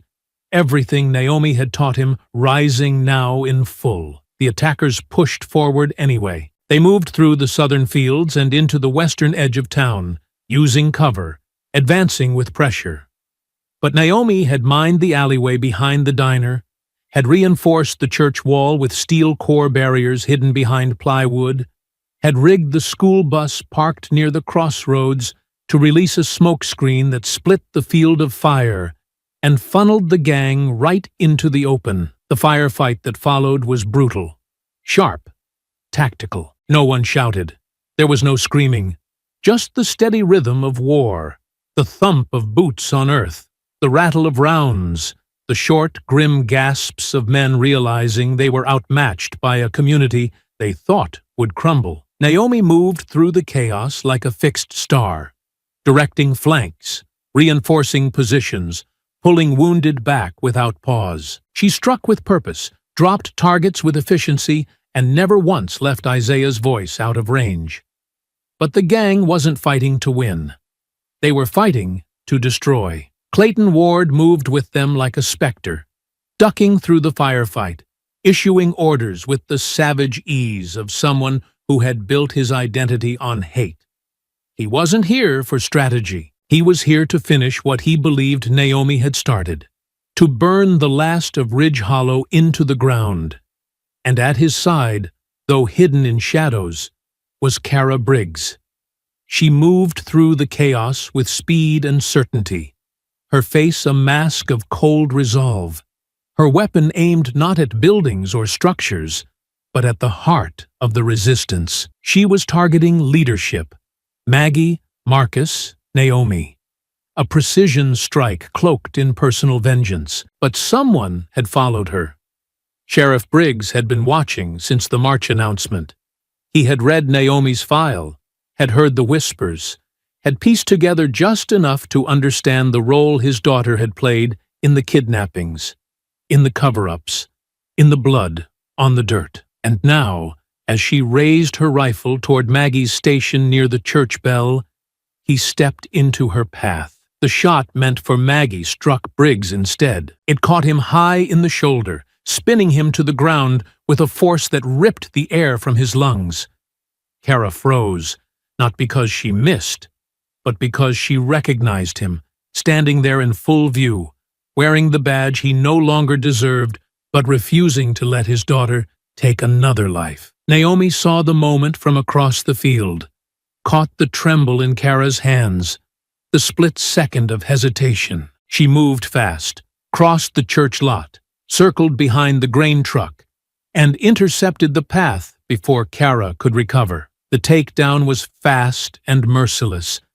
A strike to the wrist, a twist that disarmed, and a clean blow to the temple that dropped the girl hard into the mud. Kara's weapon skittered away. Naomi pressed a boot to her back and held her there until Marcus arrived with a pair of reinforced cuffs. "She's done," Naomi said, her voice low. "She's his," Marcus replied. Sheriff Briggs, still clutching his shoulder, nodded weakly as the medics pulled him behind cover. He didn't look at Naomi. He didn't have to. Whatever blame remained between them had already been burned away by the bullet that now pulsed inside his flesh. The town held. The line held. And as the last of Clayton's men retreated into the woods, broken, scattered, leaderless, the dawn began to creep over the ridge with the slow, golden weight of something earned. Smoke hung in the streets like the last breath of a nightmare, curling through the shattered windows of the church and drifting past the scorched iron fences that had once marked Ridge Hollow's quiet resilience. The town was no longer silent, but the noise had changed. No longer panic or chaos, but the steady murmur of survivors accounting for one another, hands gripping shoulders, voices calling names, bodies moving together through the slow, sacred ritual of taking back what they had nearly lost. Naomi moved through it without pause. There was no celebration in her eyes, no relief. The victory, if it could be called that, had already been weighed and measured. Her steps cut a direct path through the square and past the courthouse steps, where the flag hung half-torn and blackened by ash, snapping in the wind like a reminder of how close they had come to being erased. She didn't look up right away. She didn't have to. She already knew where he would be, the one thread still unraveling, the final echo of a war that had hollowed itself down to a single man, and the twisted pride that refused to die with him. And so, as the town braced for recovery, Naomi climbed the courthouse staircase alone, boots quiet on scorched stone, her breath steady and unbroken. She passed the courtroom doors, now hanging crooked on broken hinges, past the hallway where the land deeds had once been signed under threat and silence, and made her way to the narrow stairwell that spiraled upward like a final trial carved into brick. At the top, the air turned colder. The rooftop was silent, but not still. The wind curled low across the stone, sweeping through shards of glass and torn flags that fluttered against bent rails. And there, crouched behind a concrete ledge with a long-range scope still warm beneath his hands, was Clayton Ward. He didn't turn at first. He didn't need to. "I figured you'd come," he said, his voice carrying just enough bitterness to slice through the cold. "You couldn't help yourself." Naomi stepped forward, her rifle slung and forgotten across her back. "Neither could you." Clayton finally turned, rising slowly from his crouch, the barrel of his sniper rifle tilted just slightly toward her chest. He didn't aim. Not yet. He wanted the moment, wanted the control. "You think this is over?" he asked, his lips curling into something that might have been a grin if it hadn't been carved from exhaustion. "You think marching a few reporters through a burned-out town changes what people believe? You think people like me disappear just because you shouted louder?" Naomi didn't flinch. "People like you never disappear. You hide. You adapt. And when the world stops looking, You come back with new names and old hate." He raised the barrel another inch. "So what now? You shoot me on a rooftop while the cameras roll? Make me your warning?" She took another step closer, her voice quiet, steady. "You lost the moment you saw us as prey." The words struck like a slow-burning fuse, and he reacted, not with rage, not with confusion, but with a measured, ruthless lunge that came from muscle memory and battlefield instinct. The rifle snapped up, but Naomi had already read the movement in his stance, already seen the shift in his shoulders, the tension in his left hand. She pivoted to the side just as he pulled the trigger. The shot cracked over the rooftop, tearing into the air with a sonic whip, missing her head by inches. She was already moving. Her hand caught the barrel, driving it upward again, then twisting, breaking his grip. The weapon clattered to the rooftop and skidded over the edge. Clayton surged forward, tackling her against the base of the courthouse dome, his weight slamming into her ribs, his knee pressing for control. But Naomi had been in worse holds, under worse skies, against stronger men. She rotated into the strike, twisted her hips beneath his grip, and rolled him hard onto his back with a fluid snap that drove the breath from his lungs. He came up swinging, sloppy now, fueled by adrenaline and pain, but she sidestepped, landed a brutal strike to his temple, then another to the side of his jaw that cracked louder than the wind. Blood flew from his mouth as he staggered backward. He wiped it with the back of his hand and grinned through his split lip. "You think you're better than me?" he spat. "You used people to fight your battles. You hid behind their grief." Naomi's voice stayed low, steady. "No, I trained them to fight, because I believed they were worth protecting. And they stood, because they knew what they were defending. You were always just attacking shadows."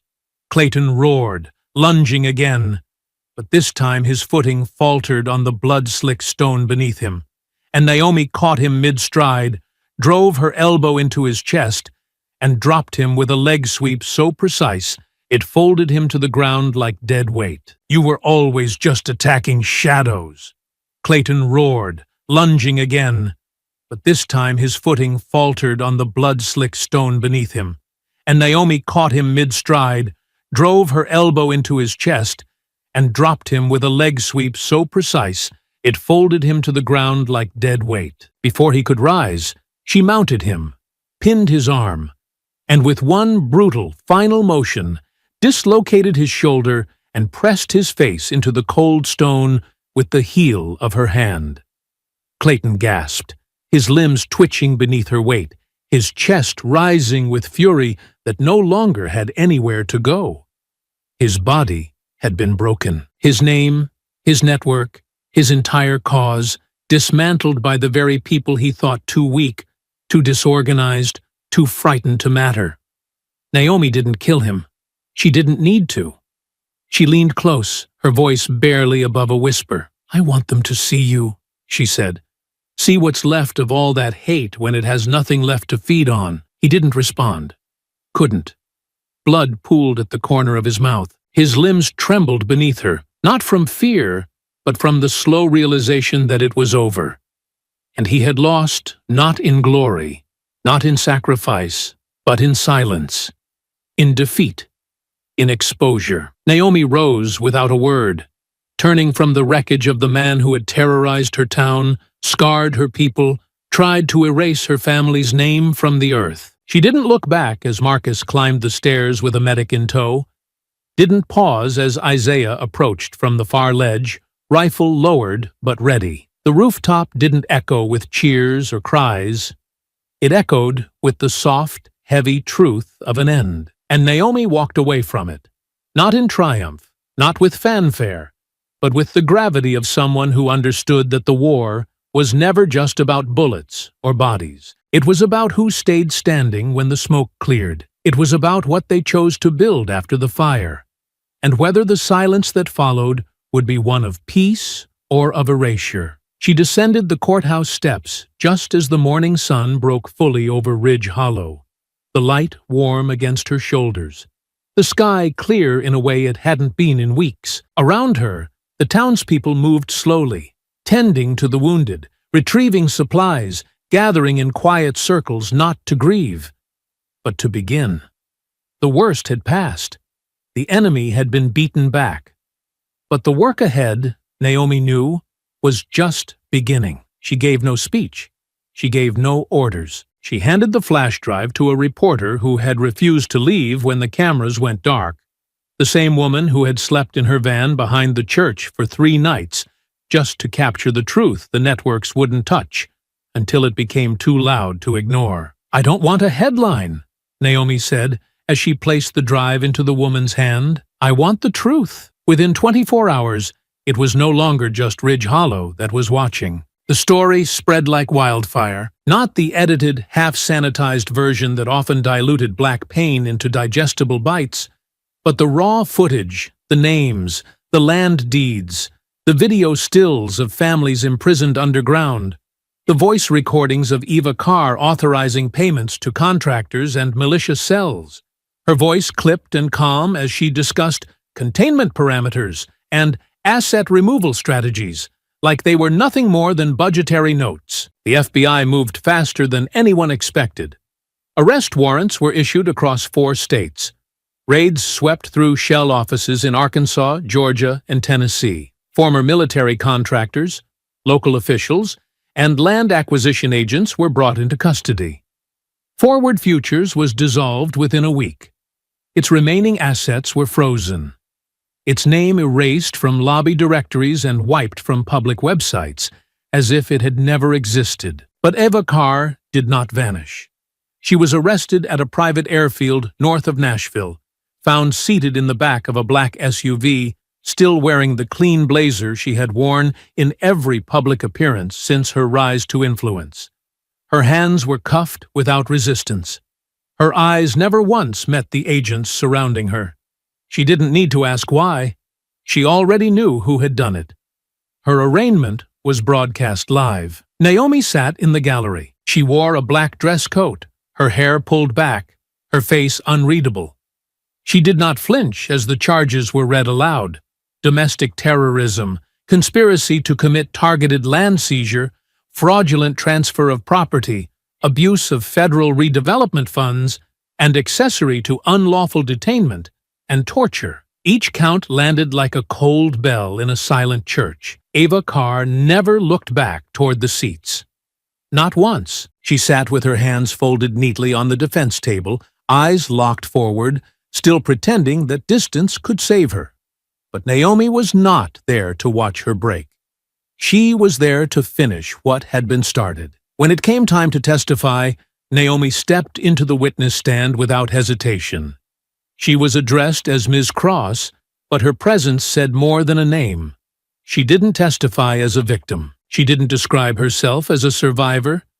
She stood as a soldier, an American defending her homeland not in a foreign theater, but in the soil her family had worked for generations, in the fences her son had rebuilt, in the church her neighbors had defended with kitchen knives and courage. "I didn't go to war," she said. "War came to me." There was no applause, only stillness. A judge who stopped writing mid-sentence. A jury that did not blink. And across the country, screens flickered in living rooms and gas station diners and office lobbies, broadcasting the image of a woman who had refused to disappear, who had answered cruelty not with vengeance, but with precision. Eva Carr was found guilty on all counts. Her sentence was sealed and sent to federal records, but Naomi did not read the details. She had no interest in how many years the walls would hold her. Her interest was in what happened outside them, because Ridge Hollow had survived. And now, finally, it could begin to live. The fields were cleared in late spring. Marcus led a planting initiative through the town square, turning the burned-out lot behind the feed store into a community garden. Isaiah, taller now, steadier, helped build the new training outpost near the grain tower, where younger kids practiced perimeter drills in the afternoons, not because they feared another war, but because they had inherited the discipline, to protect what they loved. Maggie reopened the clinic. Sheriff Briggs resigned quietly. The weight of his choices carried not in words, but in the way he tended the church lawn every Sunday morning without fail. And Naomi? She rebuilt the farmhouse, slowly, deliberately, with her own hands. She never used contractors, never left the land. Every nail, every beam, every inch of it was laid with purpose. She planted herbs outside the kitchen window. She wired motion sensors into the barn. She kept a rifle in the study, locked in the same case her husband once carried across oceans. But more than anything, she stayed, because staying, in the end, was the revolution. The land breathed again. It was not immediate, not dramatic, and not without scars, but the air shifted all the same. The silence that had once carried threat now carried peace, fragile and flickering, but real. Ridge Hollow had not forgotten what it endured. The walls still bore bullet marks. The trees still leaned uneven, where flames had licked their trunks. The town didn't pretend nothing had happened, but it stood. And for the first time in a long time, it stood without fear. Justice had not come easy, and it had not come clean. There were still hearings underway in 3 counties, still slow-moving restitution claims caught in legal tangles, still gaps in records that would never be filled. But the machinery of silence that had once turned oppression into paperwork had finally been dismantled. Families returned to their homes. Deeds were restored. The cages beneath Forward Future's compound were sealed and torn down, every inch of them exposed to the public in photos, in court exhibits, in testimony given beneath oath and memory. And through it all, Naomi remained, not as a leader issuing orders, not as a symbol standing on stages, but as a constant presence, a quiet sentinel who had shown her people not just how to fight, but how to endure and how to begin again without surrendering what made them whole. She walked the perimeter every morning, the same path she had once used to check the fence line during the darkest weeks of siege. Now, the same route passed through replanted cornfields and gardens blooming behind the rebuilt church.